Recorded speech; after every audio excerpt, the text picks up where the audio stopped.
Good morning, everyone. Welcome to AT.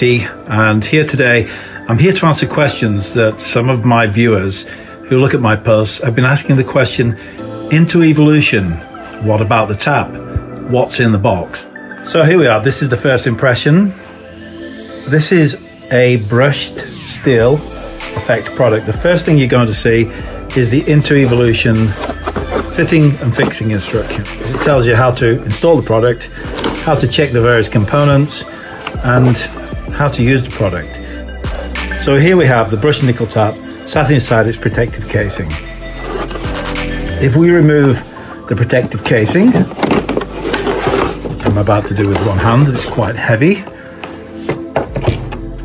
Inside the box are 4 cables. These are the 4 cables that will connect to the filter, through the tank, and through to the tap. Of course, you're getting filtered boiling water through the left side, and you're also getting standard mixed water from the right side. So this is a 3-in-1 tap.